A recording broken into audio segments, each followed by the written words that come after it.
سلامتنا ببزلكم ويبصحكم كبرات سماعتي تملكتنا تنفرم كم يصنحكم لكم ناي دحر ساعات حزز بصحنا زين الله خاب تግራይ مغلصي وصيالهم بيرو غزياو ممحدار تግራይ بريزيدنت جنرال تادس ورده ኣብ ማእከላይ ቤት ፍርዲ ዞባ መቀለ ዘጋጠመ ኩነታት ኣድሂቡ ብመንግስቲ ደረጃ ዝወፀ መግለጽ ኣሎ ቁልጡፍ ስጉምቲ ክወሃበውን ቀጢን ትእዛዝ ከም ዘመሓላለፉ ሕዚ ዝበጽሕና ጸብጻቢው ዘርድ ተመዛበላይና መረበቱ ይመለስ ፖለቲካ ኣይኮነን ተመዛበላይና መረበቱ ይመለስ ማለትና ንምንታይ ብፖለቲካ ይሕሰብ ክብል ድማ ምክትል ኣቦ ወንበር ህዝባዊ ወያነ ሓርነት ትግራይ ኣይተ ኣማኑኤል ኣሰፋ ሎማዓንቲ ተዛሪቦሎም ዶክተር ደጀን መዝገበ ኣቦ ወንበር ውድብ ናጽነት ትግራይ በየማነ ጸጋም ኣመንጎ ኣጽነቲ ተቀርቂራ ወላኳ ዘላ እንተኾነ ተቀንዲ ጸገም ትግራይ ግን ውሽጣዊ ይኽብሉ ንህዝባዊ ወያነ ሓርነት ትግራይ ነቲ ፖለቲካ ትግራይ ዝወቅስ መብራህርሂ ሂቦም ኣለው ዝተመልከተ ዜናውን ክነስማዓኩም ኢና ሰበር ዜና ካብ ሱዳን ሰራዊት ሱዳን ኣብ ኡምዱርማን ዓወት ቀኒዑ ኣሎ ኡምዱርማን እውን ከም ዝተቆጻጸረ ተሓቢሮሎም እዚ ጥራሕ ኣይኮነን አልቡርሃን ናብ ፑቲን ተዓዲሞሎም ሱዳን ሓድሽ ቀዳማይ ሚኒስተር እውን መዚዛላ ዝብሉ ዜናታት ሒዝና ኣለና ናብ ብሪጣንያ ንምስጋር ድማ ኣብ ናይ ጽዕነት መኪና ክሕባእ ዝፈተነ ሓደ ኤርትራዊ ተረጊጹ ሞይቱ ዝብል ድማ መዘራረብ ዜና ሎማዓንቲ እዩ እዚ ቪድዮ እዚ ላይክ ጌርኩም ክጅምሩ ሼር ሰብስክራይብ ብምግባር ቤተሰብ ክትኾኑ ከም ትወትሩ ንዕድመኩም ኣነ ሃገር ተክለ ብርሃኔ ሰናይ ጻንሒት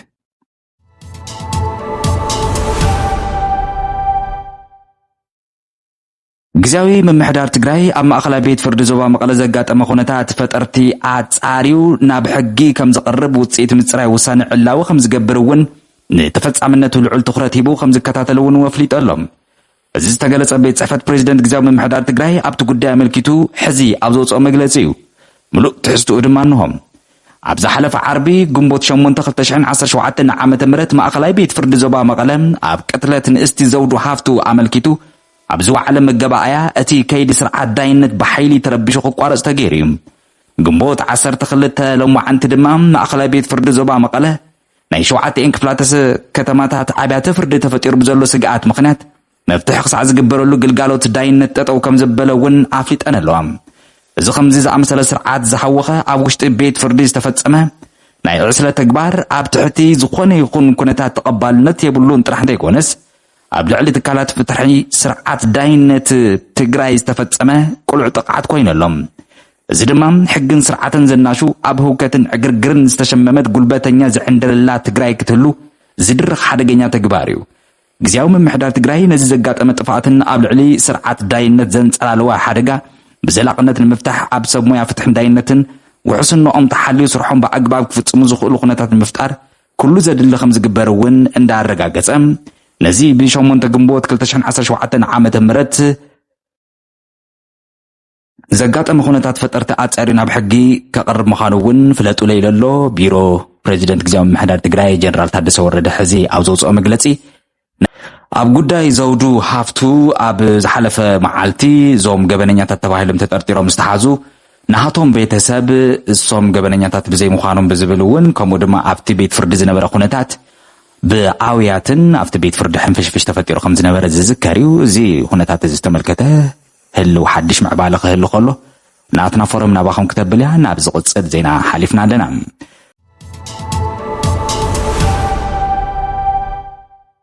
ምክትል ኣቦ ወንበር ህዝባዊ ወያነ ሓርነት ትግራይ ኣይተ ኣማኑኤል ኣሰፋ ሎማዓንቲ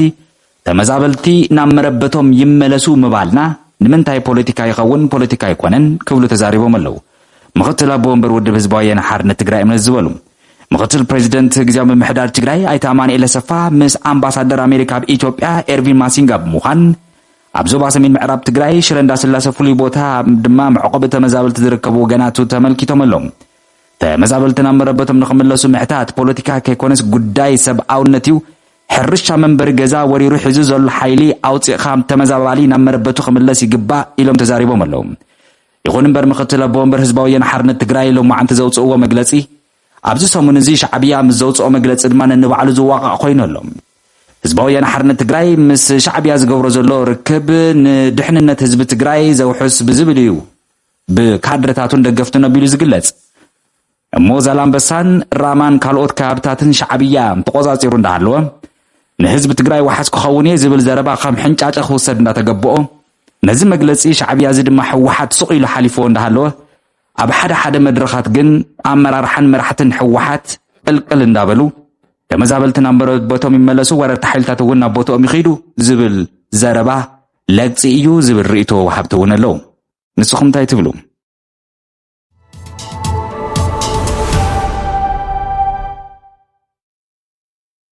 ትግራይ ብየማነ ፀጋም ኣብ መንጎ ኣፅነጥታ ተቐርቂራ ዋላ እኳ ዘላ እንተኾነት እቲ ቀንዲ ፀገም ትግራይ ግን ውሽጣዊ እዩ ክብሉ ኣቦ ወንበር ውድብ ናጽነት ትግራይ ዶክተር ደጀን መዝገበ ኣፍሊጦም ኣለዉ። ኣብ ህልው እዋናዊ ኩነታት ትግራይ ሂቡን ጋዜጠኛታት መግለፂ ዝሃብ ኣቦ ወንበር ውድብ ናጽነት ትግራይ ቀንዲ ስግኣት ትግራይ ዝኸውን ሕዚ ካብታት ትግራይ ብዞባ ከፋፊሉ ህዝቢ ሓድነቱ ከይሰምር ክበታተን ዝገብር ዘሎ ብሰንኪ ለማስ መሪሕነት ዝብልዎ ድማ ተጋሩ ኣብዝን ኣብትን ተበቲኖም ንስንሳቶም ክጣመቱ ኮይኑ ኣሎ ክብል ተዛሪቦ ኣሎ። ስምዕ ሰላም ፕሪቶርያ ንረብሓ ህዝቢ እምበር ንጥቕሚ ፖለቲካ ጉጅለ ክውዕል ኣይግባእን ዝበሉ ዶክተር ደጀን መዝገበ ኣብ ውሽጢ ይኹን ወፃኢ ዝርከብ ትግራዋይ ሓድነቱ ውስጢሙ ዲፕሎማስያዊ ቃልሱ ክሕይል እውን ፀዊዖም ኣለዉ። ትግራይ ናይ ብዙሓት ኣማራፅታት ዓዲ እያ። ሓደ ውድብ ጥራሕ ብሄረ ትግራይ ክውክል ኣይኽእልን። እዚ ንምርግጋፅ ድማ ኩላትና ኣብ ሓድነት ረቢብና ክንሰርሕ ይግባእ ዝበሉ ዶክተር ደጀን ብፍላይ ዲያስፖራ ትግራይ ከምቲ ልሙድ ኣንጻር ረብሓ ህዝቢ ዝንቀሳቐሱ ናይ ውሽጥን ደገን ሓይልታት ከከም ኣመጻጽኦም መክቱ ክብሉ እዮም ጻውዒት ኣቕሪቦም። ዶክተር ደጀን ወሲኾም ኣብ መግለጺኦም ትግራይ ሕዚ ኣብ ውሽጢ ኢትዮጵያ ዘላ ዓዲ እያ፣ ይኹን እምበር ኣብ ትካላት ፌደራል ውክልና የብልናን፣ ስለዝኾነ ትግራይ ኣብ ውጥጥ ኢትዮጵያን ኤርትራን ዘእትዋ ጉዳይ የለን ኢሎም ኣለዉ። ሕቶታት ትግራይ ሕቶ ምኽባር ላዕላዊ ግዝኣት ሕቶ ምምላስ ተመዛበልቲ ናብ ዝነበረቶ ምምላስ እምበር ንሓዲኦም ወኪላ ዳግማይ ናብ ኩናት እተኣትወሉ ምኽንያት የብላን፣ ስለዝኾነ ድማ ብስም ጽምዶ ኣሎ ዝብልዎ ወደኽደኽ ኣግባብነት ይብሉን ክብሉ እውን ኣተሓሳሲቦም ኣለዉ።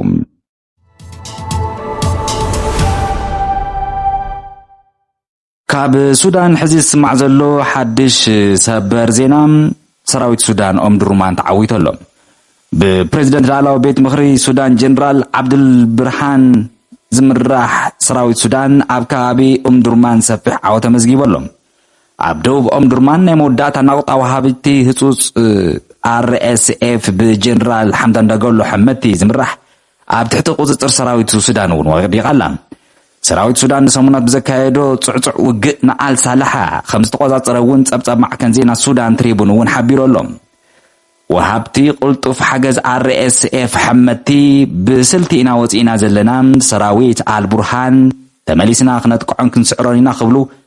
ይፍክሩ ከም ዝነበሩ ዝዝከር እዩ። ይኹን ዳ እምበር ኣይኮነ ዶ ናብ ካርቱም ክምርነሱ እታ ሒዞማ ዝነበሩ አልቡርሃን እውን ክቆፃፀርዋን ኣብ ኢዶም ከፅንሕዋ ከምዘይከኣሉ እዩ ሱዳን ትሪቡን እውን ፀብፂባ ዘላ።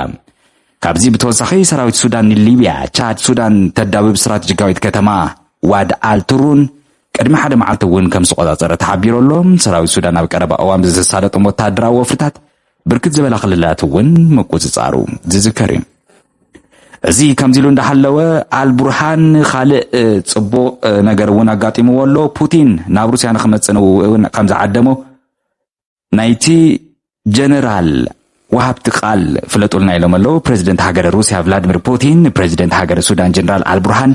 ዕድመ ኣቕሪብሉ ክብሉ እዮም እቶም ማዕከን ዜና ኣብ ርእስታቶም ዝገልጹ ዘለዉ። ፑቲን ንአልቡርሃን ዕድመ ዘቕርበሉ ኣብ ሃገረ ሩስያ ንፈለማ እዋን ኣብ ዘካየዱ ኮንፈረንስ ዓረብ ሩስያ ንክሳተፉ እውን እዩ። ይኹን ዳ እምበር ናይ ሩስያ ዋና ዕላማና አልቡርሃን ናብ ሩስያ ዝተፀውዐሉ ምክንያት ግን ሩስያ ኣብ ሱዳን ማዓስከር ንምርካብ እትገብሮ ዘላ ሓደ ስልትን ምክንያትን ምዃኑ እውን ይግለጽ ኣሎ።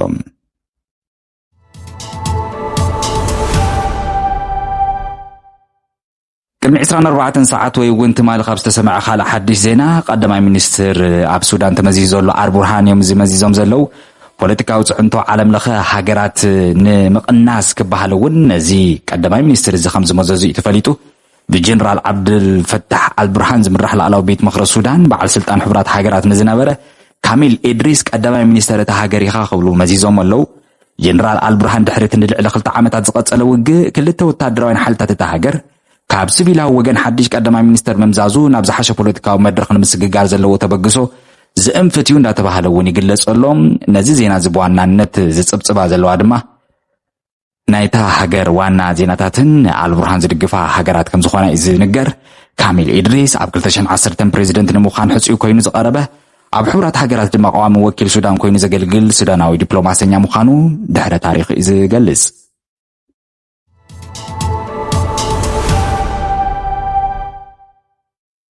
ኣብ ሞዳታ ናብ ዝሕዝን ዜና ክንሓልፍ ከለና ናብ ብሪጣንያ ንምስግጋር ኣብ ናይ ጽዕነት መኪና ክሕባእ ዝፈተነ ኤርትራዊ ተረጊጹ ሞይቱ ይብል ዜና እዚ ካብ ፈረንሳይ ናብ ብሪጣንያ ንምስግጋር ኣብ ዓባይ ናይ ጽዕነት መኪና ክሕባእ ዝፈተነ ኤርትራዊ ተረጊጹ ከም ዝሞተ እቲ ፖሊስ ሓቢሩ እቲ ኤርትራዊ ዓበይቲ መኻይን ኣብ ዝዕሸጋሉ ሰሜን ክፋል ፈረንሳይ ማርክ ኣብ ዝተባሃለ ከባቢ ናብ ወደብ ካሌ ንምብጻሕ ተሓቢኡ ናብ ሓንቲ ካብተን መኻይን ክስቀል ከም ዝፈተነ ተመልኪቱ ይኹን እምበር ብመኪና ተገጪ ህይወቱ ሓሊፉ ብ14 ግንቦት ድማ ከባቢ ፍርቂ ለይቲ ሞይቱ ከም ዝተረኸበ ፖሊስ ፈረንሳይ ኣረጋጊጸ እዩ ዝብል ነቲ ኤርትራዊ መንእሰይ ገጫት ትኽውን ከም እትኽእል ዝተጠርጠረት መኪና ብዝተኻየደ ምክትታል ካብቲ መዕሸጊ ካብ ዝወፅእ ድሕሪ ሒደት ሰዓታት ተረኺባ ናይ ቡልጋርያ ዜግነት ዘለዎ መራሒኣ ድማ ነተወሳኺ ምርመራ ኣብ ቀይዲ ኣትየሎም ካብ ፈረንሳይ ናብ ብሪጣንያ ብናይ ጎማ ጀላቡ ይኹን ኣብ ዓበይቲ ናይ ጽዕነት መኻይን ተሓቢኦም ብዘይሕጋዊ መንገዲ ንምስግጋር ዝፍትኑ ኤርትራውያን ዝርከብዎም ኣሽሓት ስደተኛታት ሓተት ዕቑባ ኣብ ሰሜናዊ ፈረንሳይ ዞባ ካሌ ተኣኻኺቦም ከም ዘለው ፖሊስ ፈረንሳይ ዝበፅሐና ሓበሬታ ይሕብር ክብል ኣብዚ ዜና ዘተሓሒዙ ገሊጹ ኣሎ። ክቡራት ሰማዕቲ ተመልከትናትና ፎረም ንሎም ዝሓዝናዮም እዋናዊ ዜናታትና እዞም ሰማዕኹሞም መስነሮም ቀጻሊ ብኻሊእ ሓድሽ ሓበሬታ ዳሃሳስ ሓበሬታ ጥቆማ ዜና ክንምለስ ኢና ክሳብ ሻቡ ሰላም